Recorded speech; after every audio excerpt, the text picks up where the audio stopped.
Salve, salve nação tricolor. Bom, pessoal, ainda tô sem voz, tá? Mas a gente vai tentar ir fazer um vídeo aí do São Paulo. Esse final de semana eu não consegui assistir, mas a gente vai fazer uma análise aí com relação, não só ao jogo, mas como um todo, tá? E vamos falar também um pouco do caso Bobadilla aí, umas atualizações aí que a gente teve, né? Na semana passada a gente vai estar trazendo hoje aí, tá bom? Mas antes disso, deixa seu like, se inscreve no canal, pra gente estar sempre fazendo vídeo aí e postando aqui, tá bom? Sem mais enrolação, vamos aí falar de São Paulo, tá? Bom, pessoal, o São Paulo perdeu pro Bahia, né? E eu vi a galera assim, eu vou falar um pouco do termômetro da torcida, tá? Primeiramente. E depois eu vou falar um pouco das minhas impressões com relação a um todo, tá? Eu vi um pouco assim do primeiro tempo, acho que o São Paulo ficou muito aquém do que a gente imaginava, né? Foi muito pressionado. No segundo tempo o São Paulo melhorou, mas mesmo assim acabou levando os 2 gols do Bahia e descontou com o Luciano, né? E assim, a verdade é que o São Paulo não gastou nada, tem 0 reforços nessa janela de transferência, enquanto o Bahia gastou quase 600 milhões, um orçamento de 600 milhões, né? Nome por nome, o São Paulo tem mais nome que o Bahia, isso é um fato, tá? Tem mais tradição, né? Vamos falar assim, em competições. Porém, como tudo não são rosas, o Bahia se sobressaiu, não só fisicamente, mas também no plantel como um todo e no trabalho. O Rogério seria muito bom técnico, tá? Na minha visão, tá? E o São Paulo estava sendo comandado por um interino. E é uma das críticas que eu faço ao Zubeldia. Quando o time precisa, ele às vezes não tá na beira do gramado. E o São Paulo tá precisando do seu comandante muito mais, né? Agora, nessa reta final aí de uma intertemporada, né? Pra mim não é uma grande... Não vou falar decepção, porque decepção sempre é uma derrota, sempre decepção, e eu sempre espero uma vitória. Mas não é uma grande surpresa essa derrota pro Bahia, tá? Embora o Bahia, você fala assim, o Bahia, fala nome por nome, é o que eu falo, São Paulo tem mais nome, assim, né, com relação a títulos, tudo, né? Mas hoje, com relação à organização, com relação ao orçamento de jogadores, hoje, e disponibilidade de jogadores, o Bahia tem muito mais que o São Paulo. O São Paulo, ele tá com seus principais jogadores no DM, hoje estava repleto de desfalque, não só por lesão, mas também por cartão. Tava com o seu técnico interino, enfim. Então a gente, olhando para um todo, não é uma grande surpresa a derrota do São Paulo. Mas sim, uma decepção. Poderia ter empatado o jogo, né? Isso, na minha opinião, tá? Porém, futebol nem sempre é uma ciência exata, mas geralmente ganha aquele que tem mais a oferecer. E no final de semana o Bahia teve mais a oferecer do que o São Paulo, tá? A gente pode fazer críticas aos jogadores, ao time, ao treinador, mas a verdade é que não tem mágica, não dá pra fazer mágica, tá bom? Essa é a minha opinião. O termômetro dos torcedores, tá, gente? Vamos falar um pouco disso. E aí eu vi muitos torcedores aí falando assim, tá vendo? O time não tem padrão, tá vendo? O time não é mal treinado.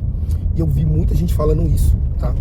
E eu queria comentar sobre isso, por quê? Porque eu tenho uma visão totalmente diferente, tá? Talvez uma opinião um pouco impopular, como eu sempre tenho dito, tá? E é um ponto.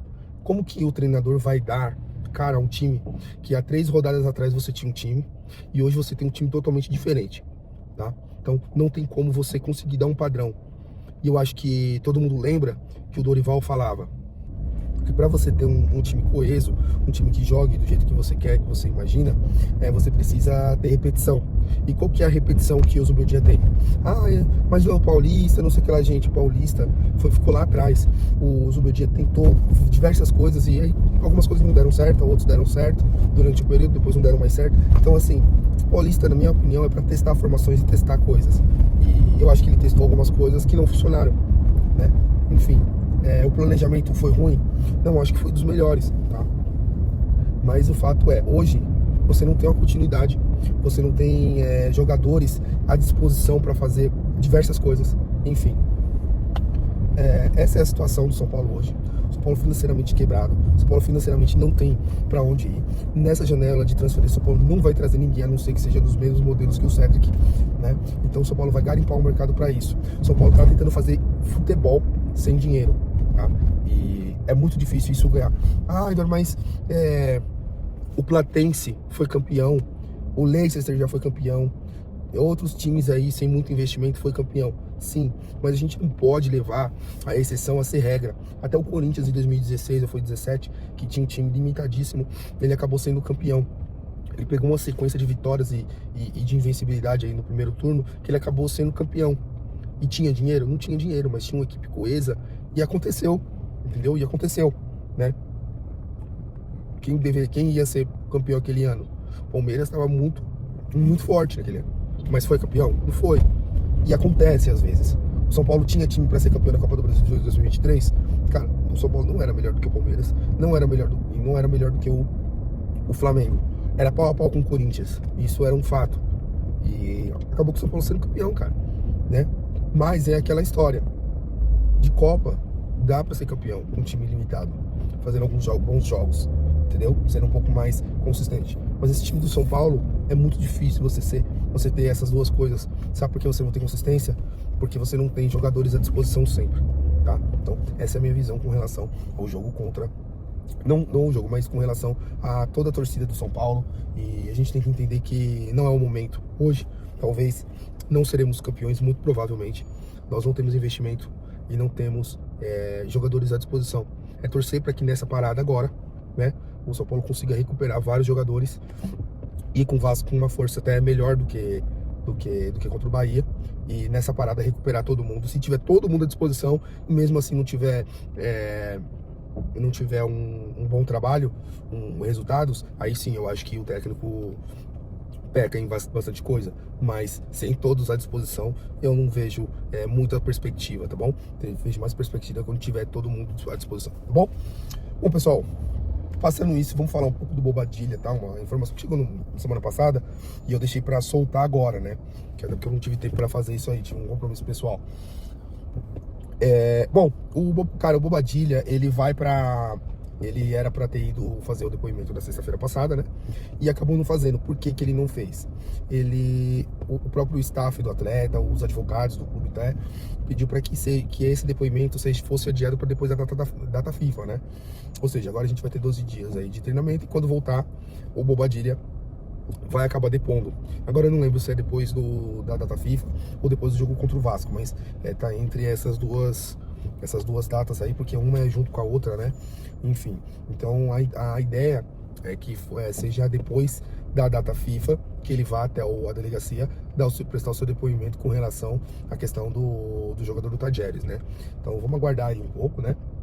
E esperar que dê tudo certo aí com relação a essa questão, tá bom? Só mais um detalhe, tá? Sobre isso, a gente não gosta de ficar nem incriminando, nem discriminando ninguém. A gente sempre preza aqui pela lei, né? Então, se ele vai ainda prestar o depoimento, vai ter todo um inquérito, enfim, vai ter toda uma investigação. Então, assim, eu espero que seja investigado.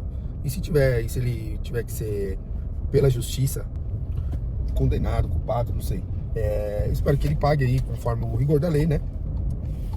Mas eu acho que a gente tem que esperar aí as autoridades olharem esse caso aí, tá bom? Então acho que é isso, né, gente? Acho que a gente passou por todos os pontos aí.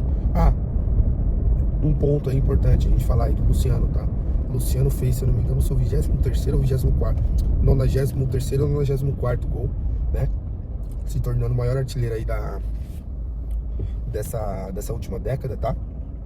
Do século, se eu não me engano. Então, assim, gente, assim, a gente tem que respeitar muito o Luciano, tá? A história que o Luciano tem criado dentro do clube e a identificação que ele tem tido com essa camisa, tá bom? Então a gente tem que respeitar isso. O Luciano pode não ser um craque, como não acho ele um craque, mas ele é um muito bom jogador, né? Faz gols aí, né? Faz gols de 1-0, enfim. Ele é um cara muito importante pro São Paulo. Eu acho que a gente tem que de fato aí respeitar aí o Luciano e deixar de lado um pouco as críticas. A gente tem precisado bastante dele, tá bom? Então é isso aí, pessoal, passando todos os pontos, tamo junto e vamos São Paulo.